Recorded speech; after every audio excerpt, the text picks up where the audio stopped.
Olá pessoal, bem-vindo ao canal Investigação e Lei TV. Se você é novo aqui, inscreva-se no canal. Meu nome é Sandra Dio, sou advogada e ativista contra o tráfico humano. Eu venho aqui toda terça e sexta para casos solucionados, casos sem solução, alguns desaparecimentos misteriosos, casos que aconteceram pelo mundo. E esse caso não aconteceu nos Estados Unidos, mas vamos lá. O nome das pessoas é muito parecido, tá? Jonah e Jonas. Então fique bem atento quando eu for falar os nomes, são os nomes parecidos.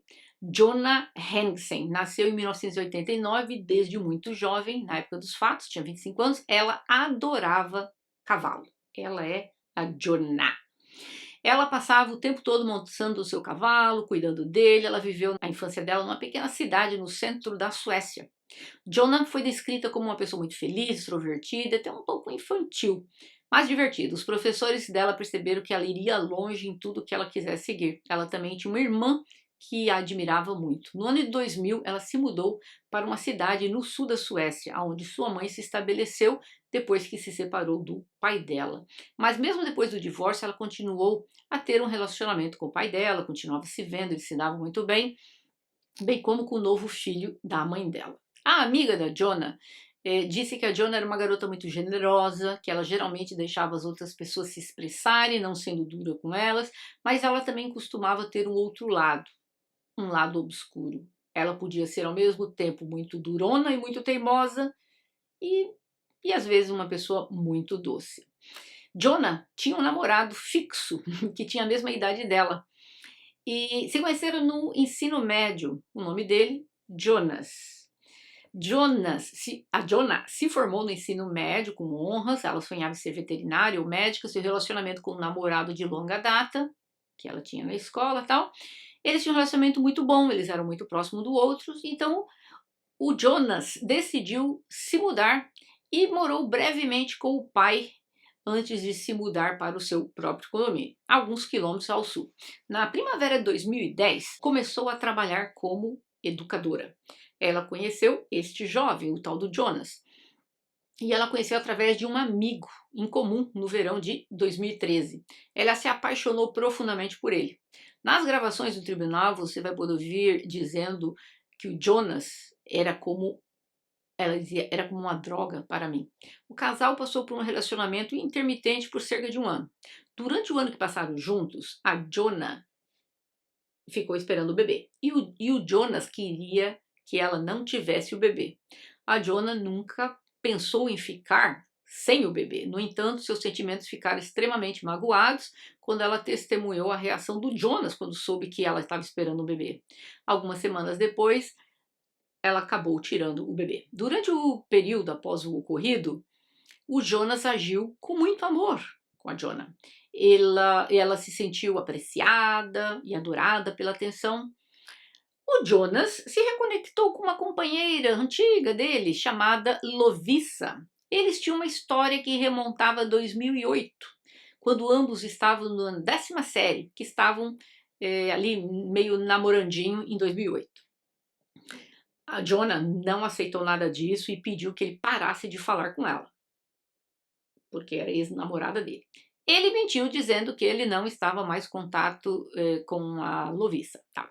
Acontece que a Jonah viu a Lovisa no topo da lista do Snapchat dele, indicando que os dois continuavam mantendo contato ainda e com frequência. O Jonas manteve contato com a Lovisa e eles começaram a namorar novamente. Só quando a Jonah viu o nome da Lovisa no topo da lista de companheiros mais próximos no Snapchat, como eu falei, ela entendeu, não, peraí, isso aqui tá tudo errado. O Jonas e a Jonah, a essa altura, começaram a conversar menos, porque aqueles namorados que vão e voltam sem parar.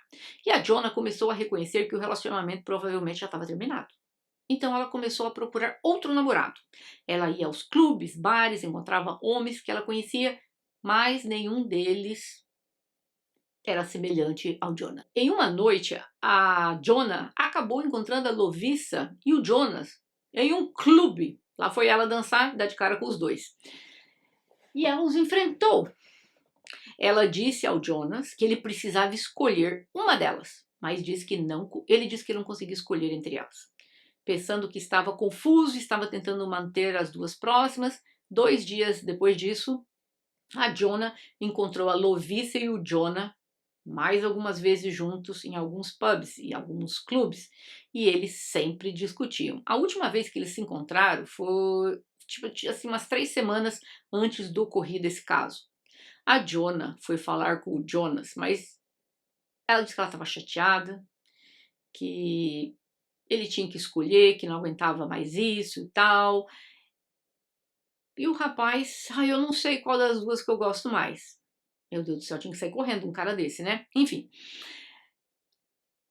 a vida seguiu, de vez em quando eles saíam, se viam e tal. E eis que o telefone dele, um dia a Jonas está com o Jonah, o telefone dele toca. Quem é? A Lovisa. E o que acontece? A Lovisa veio se juntar a eles. E os três começaram a discutir aquele barraco. As duas queriam que ele escolhesse de uma vez por todas qual delas. Mas ele estava tão bêbado que ele acabou indo para casa com os amigos dele. A Jonah e a Lovisa ficaram duas lá, discutiram o que poderia ser feito sobre essa situação delas. A gente é demais, né? Bom, ele, como ele disse, ele amava as duas garotas, então ele não sabia qual escolher. Foram embora, tal. Naquela noite a Lovisa foi para casa do Jonah, foi ficar com ele na casa dele. E eis que ela disse que estava esperando um bebê, novamente. E no dia seguinte informou que, e ele ficou chocado, né? E ela disse que ela e a Lovisa tiveram uma conversa e que eles não se encontrariam mais. Aí ele também conversou com a Lovisa, falou: olha, tá esperando o bebê, tal, então a gente não vai mais sair, e beleza. A Lovisa ligou pro Jonas no meio da noite e saiu para conversar com ele. E a Jonah ficou preocupada, ela achou muito difícil confiar nele, né? Ele disse que não vai mais sair com ela, mas será? Mesmo que ele tenha dito que não ia vê-la, eles continuaram se vendo. O cara não era flor que se cheirava também. O Jonah planejou escrever para a Lovisa no Facebook para pedir que ela deixasse o Jonas em paz, para que pudessem ter um relacionamento pacífico. Jonas, depois desse barraco todo, ele falou: gente, eu quero ficar um tempo sozinho. Chega, as duas arrumando barraco o tempo todo, eu quero ficar um tempo sozinho. Ele pediu as chaves da casa de volta para a Jonas. Ela foi à casa dele um dia, pegou sua maquiagem, alguns objetos dela e deixou algumas coisas lá também. Ele nunca disse que tinha terminado oficialmente com ela. Ele só tinha dito que ele queria ficar sozinho por um tempo. E foi aí que as coisas mudaram. De 14 a 17 de junho, a Jonah começou a fazer buscas no Google como tirar a vida de alguém. Dia 18 de junho, Jonah estava ao lado de fora do apartamento do Jonas com um plano: eu vou eliminar a Lovisa. Ela ficou sabendo que a Lovisa estava no apartamento dele e ela planejou nocautear a Lovisa com um golpe na cabeça, com um martelo, injetar álcool solífero, colocar seu corpo em um trilho de trem e deixar uma garrafa de vodka por perto. Mas quando a Jonah bateu na nuca da Lovisa com o martelo, em vez de desmaiar, ela começou a gritar. Elas começaram a lutar até que a Lovisa caiu no chão, e então a Jonah arrastou para o banheiro. A campainha começou a tocar e a Lovisa, ainda viva, começou a gritar pela sua vida. A Jonah, achando que os vizinhos iam ouvir, pegou um objeto cortante e desferiu 17 vezes na Lovisa. Mas ela continuou lutando. A Jonah então se levantou, pegou um outro objeto cortante da cozinha e com o último golpe, a Lovisa parou de lutar. A Jonah rapidamente percebeu que seria impossível para ela carregar o corpo dela sozinha, devido ao peso. Foi aí que ela decidiu que ela iria desmembrar o corpo da Lovisa. E assim o fez. Ela dirigiu 3 quilômetros de volta para sua casa, pegou uma serra elétrica, grandes sacos de lixo, voltou para o apartamento do Jonas. Ela foi parada por dirigir muito rápido. Imagina, foi parada pela polícia. Mas ainda não estava com o corpo no carro. Mas logo estava de volta à estrada. E só tinha recebido uma multa. A Jonah desmembrou o corpo da jovem em 4 partes com a serra elétrica. Colocou as partes do corpo nos sacos e os deixou no porta-mala do carro. Então ela limpou o apartamento e antes de sair ela escreveu um bilhete para o Jonas dizendo, abre aspas, considerando o seu silêncio comigo, eu percebi que você não me escolheu, então pensei em passar por aqui para pegar minhas coisas. Fui recebida pela Lovisa. Vou lhe enviar as chaves pelo correio e remover minhas coisas do seu apartamento. Todas as coisas que possam lembrá-lo de mim. Espero que sejam muito felizes juntos. Sempre amarei você, Jonas. Abraços de sua Jona. Ela fingindo que ela resolveu sair da vida deles. A Jona estava muito exausta, tanto mental quanto fisicamente, para cavar buraco, pôr o saco. Então, ela colocou os pedaços dos corpos da Lovisa perto de uma árvore e o cobriu com folhas e galhos. Quando ela voltou para casa, ela ligou para a irmã dela e disse que foi à casa do Jonas para pegar suas coisas. A Lovisa estava lá e ela começou a atacar e ela, a outra lá tentando se defender, ela acabou usando um objeto cortante e aconteceu o que aconteceu. E ela contou para a irmã dela que acabou saindo, fugindo de lá, que o apartamento ficou vazio e tal. A irmã dela disse para eu ligar para a polícia. Aí ela disse, eles vão encontrá-la, mas vai ficar tudo bem, você disse que foi legítima defesa. Aí a Jona ligou para a polícia, que apareceu por volta das 9 da noite, e começou a questionar a Jona sobre o que realmente tinha acontecido. Ela continuou a mesma história que havia contado para sua irmã, que ela havia brigado com a Lovisa, que terminou ferindo a Lovisa, mas em legítima defesa. A polícia aceitou a história até perguntar a Jona como ela entrou no apartamento do Jonas, se ela não tinha mais as chaves. Aí ela ficou tensa. A polícia disse a Jona, afirmando que ela deveria ser honesta com ele. Nisso o policial já estava aos gritos com ela. Isso foi a gota d'água para a Jona, que colocou a cabeça entre as mãos e continuou e contou à polícia que ela havia tirado a vida da Lovisa, desmembrado seu corpo, colocando as partes restantes na floresta. Nas primeiras horas do dia seguinte, às 12h36, um cão policial encontrou as partes restantes da Lovisa na floresta.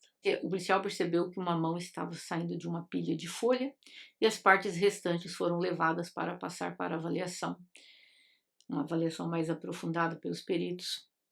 E a polícia inicialmente capturou 3 indivíduos sob suspeita pelo ocorrido. No começo eles não achavam, ouviram o que ela falou, mas eles achavam que o crime foi tão bárbaro, que tinha que ter mais gente envolvida nisso, inclusive até o próprio namorado dela, né? Enfim, o namorado foi preso, tal, mas depois ele foi descartado como suspeito, não havia prova do envolvimento dele e ele foi libertado por falta de provas no dia 21 de junho. A Jona disse no julgamento que ela se sentiu muito mal durante toda a semana antes do que ela fez com a Lovisa, que ela não conseguia nem comer, nem dormir. Ela disse que vomitava quase todos os dias, se sentia péssima. Ela disse que chorou muito e nada mais parecia divertido, que ela até desistiu de andar a cavalo, que era a paixão da vida dela desde pequena, que ela foi para a casa do Jonas e dormiu na casa dele a noite toda. Ela não queria ficar sozinha, mas depois eles brigaram e eles não se falaram mais. E foi aí que ele pensava, né, que ela tinha entregue a chave e tal, não ia mais voltar na casa dele. Só que ela voltou porque quando ela descobriu que a Lovisa estava lá, e ela foi e fez esse plano todo. A polícia recuperou os objetos usados contra a Lovisa no dia 26 de junho de 2014. Um homem admitiu que Jonas o havia contratado e solicitado ajuda para descartar o corpo da Lovisa, mas ele se recusou a ajudá-la. No dia 7 de julho, um homem que estava detido sob custódia foi libertado e era um outro também que havia sido preso como suspeito. A polícia falou, não, é um crime tão bárbaro, mas tão bárbaro, que não é possível que uma moça frágil fez isso. Tem que ter um monte de homem envolvido. E não tinha. A investigação policial estava se concentrando na acusação da Jona. A avaliação mental dela em meados de julho, para decidir se ela era psicologicamente competente, ela passou por uma avaliação mental ampla. No entanto, foi somente no dia 8 de setembro que os resultados da avaliação foram divulgados. Eles concluíram que a Jona não estava experimentando comportamento disfuncional ou trauma no momento do ocorrido, o que significa que ela não tinha nenhum impedimento, nenhum problema mental na época dos fatos. Ela entendia o que era certo e o que era errado. Em 19 de novembro de 2014, na corte foi descrito que a Lovisa sofreu muito. Ela teve 6 ferimentos na parte de trás da cabeça, com danos terríveis nos tecidos delicados, uma rachadura na parte superior, na base, danos cerebrais, muita coisa. Foram 17 cortes na área do crânio. O vizinho dela se lembra, ele disse que ele ouviu gritos. Além disso, descobriu que a Jona poderia ter sido inspirada por uma série chamada Audiência Preliminar.